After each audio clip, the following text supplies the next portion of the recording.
जय हिंद, जय भारत। आपके वेलफेयर से जुड़ी कुछ महत्वपूर्ण जानकारियों के साथ मैं रीना सुथार स्वागत करती हूं आपका इस चैनल में। सबसे पहले हम ये जान लेते हैं कि आज के इस वीडियो में वो कौन से पॉइंट्स हैं जिसके बारे में मैं बात करने वाली हूं। देखिए, एक मैसेज शेयर करूंगी एक कर्नल का, और उनका भी ये कहना है और हम सबका ये मानना है कि सैनिक ही रियल हीरो है। और ऐसा मैं किस लिए कह रही हूं उसके बारे में बात करेंगे।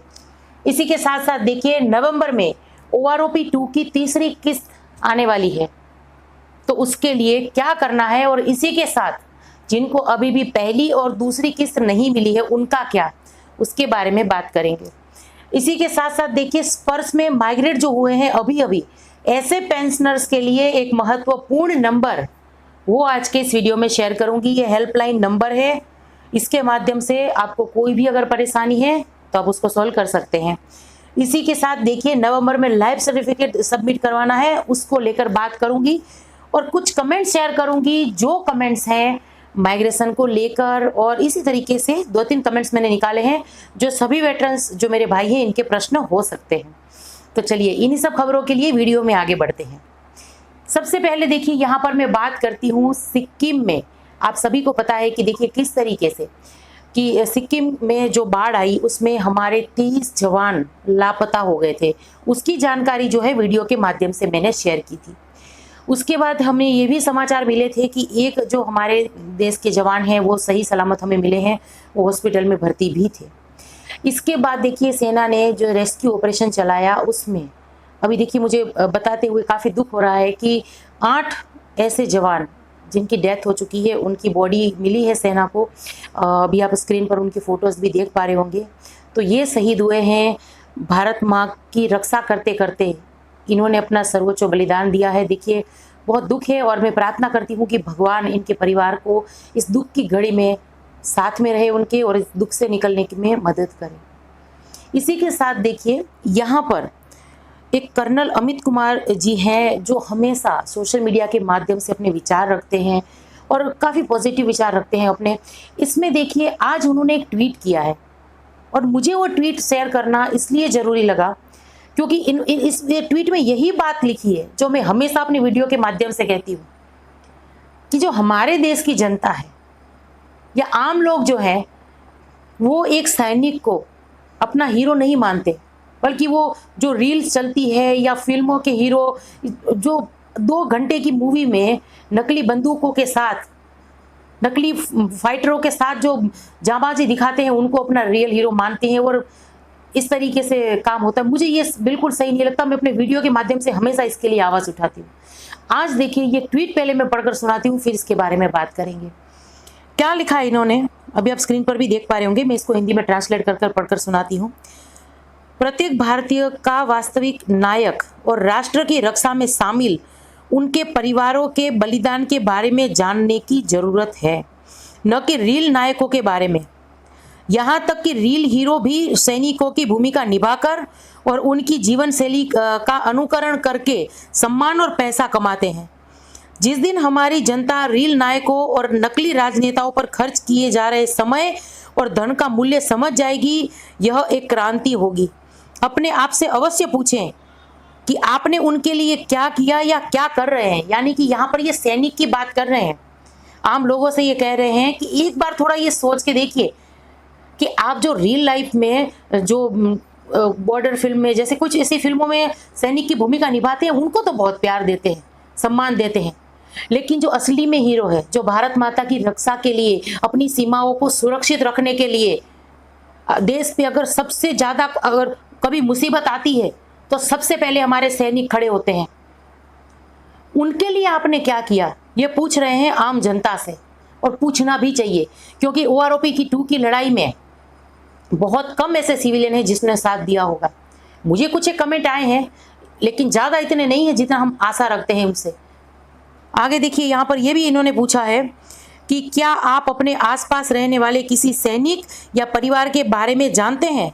राष्ट्र तब प्रगति करता है जब हम यह ध्यान रखें कि राष्ट्र प्रथम है और राष्ट्र के रक्षक प्राथमिकता है। यानी कि हर एक सैनिक को सम्मान की दृष्टि से देखना चाहिए और सम्मान उसी का होना चाहिए। 2-3 घंटों की फिल्म से ज़िंदगी नहीं चलती है, ये कहना है इनका। और अभी देखिए सिक्किम में जो बात आई है, जो बाढ़ आई है, और वहाँ पर जिस तरीके से हमारे देश की आर्मी, भले ही उन्होंने अपने सेना के जवान खोए हैं, इसके बावजूद वहाँ के आम जनता के जो पर्यटक वहाँ गए हैं उनकी जिस तरीके से मदद कर रही है, उनके वीडियोस चल रहे हैं ट्विटर पर, इसके बाद भी अगर लोगों की आंखें नहीं खुल रही है तो इसको लेकर हम क्या कह सकते हैं। चलिए इसी के साथ वीडियो में आगे बढ़ते हुए मैं यहाँ पर बात करती हूँ नवंबर में OROP 2 की तीसरी किस्त आएगी इसके बारे में। देखिए जो भूतपूर्व सैनिक की फैमिली हैं, जो फैमिली पेंशनर्स हैं, उनके बारे में भी बात करना ज़रूरी है, क्योंकि अभी तक जब मैं ये वीडियो बना रही हूँ इससे कुछ देर पहले तक मुझे ऐसे फ़ोन आए हैं कि मैं फैमिली पेंशनर हूँ और अभी भी मुझे OROP का एरियर एक ही किस्त में नहीं मिलना चाहिए था, वो नहीं मिला है, तो इंस्टॉलमेंट में भी नहीं मिला है, और पूरा एरियर आप जानते हैं फैमिली पेंशनर्स को एक साथ मिलना चाहिए था, लेकिन नहीं मिला है। ऐसी बहुत सारी फैमिली पेंशनर्स हैं और सर्विस पेंशनर्स हैं, तो उनको ये चीज़ ध्यान रखनी है, क्योंकि देखिए नवंबर में OROP 2 की तीसरी किस्त आएगी। माइग्रेशन जिसका स्पर्श में हो गया है उनको तो समय रहते मिल गया था, लेकिन उनका क्या, जिनको अभी तक नहीं मिला है, देखिए उनके लिए भी मैंने बहुत सारी वीडियो में नंबर दिए हैं। उस नंबर पर CP ग्राम के वो नंबर है, उस नंबर पर कॉल कर आप अपनी कंप्लेंट दर्ज करवा सकते हैं, करवानी जरूर चाहिए।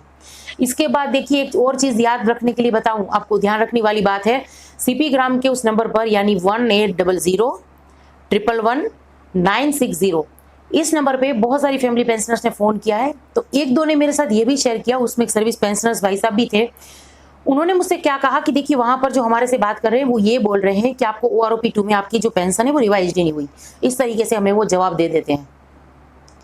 ये देखिए, क्योंकि टेबल में हम देख के बताते हैं कितना साल कितना रिवाइज हुआ, बेसिक पे कितनी है, इसके बाद हम फ़ोन करने के लिए कहते हैं। इसके बावजूद वहाँ देखिए लोग मना कर रहे हैं, वहाँ जो बैठे हैं वो ये बोल रहे हैं कि नहीं आपकी पेंशन रिवाइज नहीं हुई। फिर दोबारा जब फ़ोन करते हैं, कोई दूसरा उठाता है तब उसकी कंप्लेंट दर्ज करता है, इस तरीके के मामले भी हो रहे हैं। तो अगर आपके साथ भी ऐसा हो, अगर वो मना करे कि आपका पेंशन रिवाइज नहीं हुआ, तो इस चीज़ को लेकर टेंशन मत लीजिएगा, फिर से कॉल करिएगा, बोले रिटर्न में दीजिए मुझे। चलिए इसी के साथ जैसे कि मैंने कहा कि नवंबर में OROP 2 की तीसरी किस्त का वक्त है, तो ऐसे में देखिए जिनका माइग्रेशन हो गया स्पर्श में, अभी कुछ दिनों पहले ही हुआ है, पहली किस्त उन्होंने बैंक से ली थी, सेकंड किस्त भी शायद बैंक से आई हो, और तीसरी किस्त अगर नहीं आई है और माइग्रेशन हो गया है तो उनको देखिए कंप्लेन दर्ज करवानी पड़ेगी, बिना कंप्लेन किए स्पर्श उनका तीसरा किस्त नहीं देगी, तो ये ध्यान रखने वाली बात है। इसी के साथ देखिए स्पर्श में जो अभी माइग्रेशन जिनका हुआ है, ऐसे पेंशनर्स के लिए मैं एक हेल्पलाइन नंबर शेयर कर रही हूँ, यहाँ पर आप देखिए बोर्ड पर देख भी पा रहे हैं, 1800-180-5325, ये स्पर्श के हेल्पलाइन नंबर है, और आप इस नंबर पे कॉल कर अगर आपका माइग्रेशन हुआ है नहीं हुआ ये भी जान सकते हैं। इसी के साथ अगर माइग्रेशन हो गया है और EPPO शेयर नहीं हुआ है, ID और पासवर्ड शेयर नहीं हुआ है, तो वो आप 15 दिन तक वेट करिए, आपको माइग्रेशन का मैसेज आ जाता है, इसके बाद 15 दिन तक वेट करिए। अगर फिर भी ID और पासवर्ड शेयर नहीं होता है तो रेफरेंस ID आप इस नंबर पर कॉल कर प्राप्त कर सकते हैं। बाकी इसको लेकर अगर कुछ समझ में नहीं आया हो या कुछ सवाल हो तो मेरे जो मोबाइल नंबर है वो आपको डिस्क्रिप्शन बॉक्स में मिल जाएंगे, वहाँ पर जाकर आप नंबर लेकर मुझे कॉल कर सकते हैं। चलिए, और कॉल जरूर से करिए अगर ऐसी कुछ परेशानी है, तो ये स्पर्श हेल्पलाइन नंबर है, आपको ये काफ़ी मददगार रहेगा इसमें। इसके बाद देखिए एक ऐसी परेशानी कि नवंबर में लाइफ सर्टिफिकेट सबमिट कराना है, और अगर आपको नहीं पता होगा कि आपका माइग्रेशन स्पर्श में हो गया है तो आप जाके बैंक में लाइफ सर्टिफिकेट सबमिट करा देंगे, लेकिन अगर माइग्रेशन हो गया है तो आपको सर्टिफिकेट स्पर्श में सबमिट कराना है। तो ऐसे में अगर आपसे चूक हुई तो आप परेशान हो जाएंगे। देखिए पहले कमेंट पढ़ रही हूँ, फिर इसके बारे में बात करूँगी। देखिए इसके बारे में मैंने बात की थी कि किस तरीके से जो है माइग्रेशन तो हो जाता है, क्योंकि ये हड़बड़ी में हो रहा है। अभी समझ लीजिए एक चीज़ कि ये साल पूरा होने के पहले आप सभी का माइग्रेशन, जिनका अभी तक स्पर्श में माइग्रेशन नहीं हुआ है उनका माइग्रेशन हो जाना चाहिए, और वो स्पर्श टीम भी यही कोशिश कर रही है कि दिसंबर से पहले सभी का माइग्रेशन हो जाना चाहिए, और हो जाएगा। नेवी की भी कुछ एक पेंशनर्स है जिनका नहीं हुआ है, और ऐसी और भी फैमिली पेंशनर्स मेरे साथ संपर्क में है जिनका माइग्रेशन नहीं हुआ है, तो उनका हो जाएगा माइग्रेशन। लेकिन यहाँ पर देखिए मैंने चिंता व्यक्त की थी इस चीज़ को लेकर कि माइग्रेशन होने के बाद मैसेज नहीं आ रहा है, ना बैंक की तरफ से तो आता ही नहीं है, लेकिन स्पर्श टीम की तरफ से भी नहीं आ रहा है। ऐसे में पेंशनर्स को पता कैसे चलेगा कि उनका माइग्रेशन हो गया है? देखिए ये कमेंट्स देखिए पहले यहाँ पर, यहाँ पर एक हमारे वेटरन्स भाई लिख रहे हैं कि बहन जी आप बिल्कुल सही कह रहे हैं, 12 अगस्त को मेरा भी माइग्रेशन हुआ है। यह तो मैंने आपके द्वारा बताए गए स्टेटस से चेक किया, तभी मैं उसमें अपना आधार कार्ड यूट्यूब की मदद से अपडेट कर पाया। यूज़र आईडी और पासवर्ड भी यूट्यूब की मदद से ही प्राप्त किया, लेकिन पीसीडीएस स्पर्श की ओर से कोई पासवर्ड और यूज़र आईडी नहीं मिला। आपकी मदद से ही मुझे पता चला कि मेरा माइग्रेशन हो चुका है, लेकिन यह गलत बात है। पीसीडीए की यह कदम सही नहीं है। बिल्कुल सही बात है आपकी। यहाँ पर जो ये चिंता व्यक्त कर रहे हैं कि पीसीडीए जो इस तरीके से कर रहा है, यानी माइग्रेशन कर देता है, इसके बाद पेंशनर्स को इसकी जानकारी नहीं होती है, ये सही नहीं है। इसीलिए देखिए इनके साथ भी ये हुआ है, माइग्रेशन हो गया था लेकिन आईडी और पासवर्ड शेयर नहीं हुआ था। इसीलिए मैं ये हेल्पलाइन नंबर शेयर कर रही हूँ। इस हेल्पलाइन नंबर पे कॉल कर कर अगर कुछ ऐसी समस्या है तो इसके बारे में आप बात कर सकते हैं, आपकी समस्या सॉल्व हो जाएगी।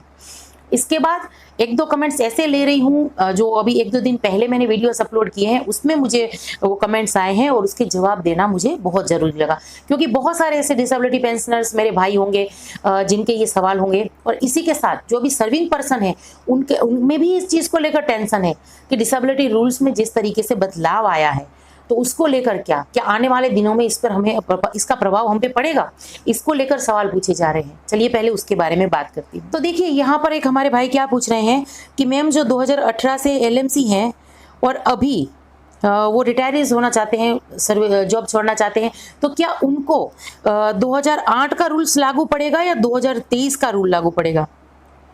तो देखिए इसको लेकर तो सही में आपने बात की है, बहुत सारे वेटरन्स का ये सवाल होगा।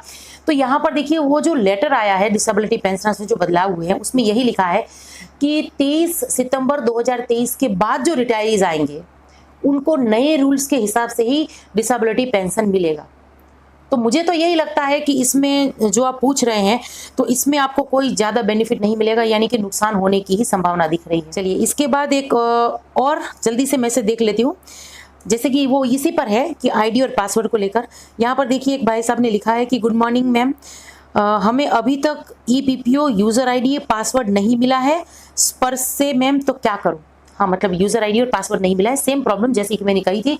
तो बस यही है, यही एक स्पर्श के हेल्पलाइन नंबर है जो आपको हेल्प कर सकते हैं। यूज़र आईडी और पासवर्ड इस नंबर के माध्यम से आप प्राप्त कर सकते हैं। फिर से वो बोल देती हूँ, आप नोट कर लीजिए 1800-180-5325, ये स्पर्श के हेल्पलाइन नंबर है।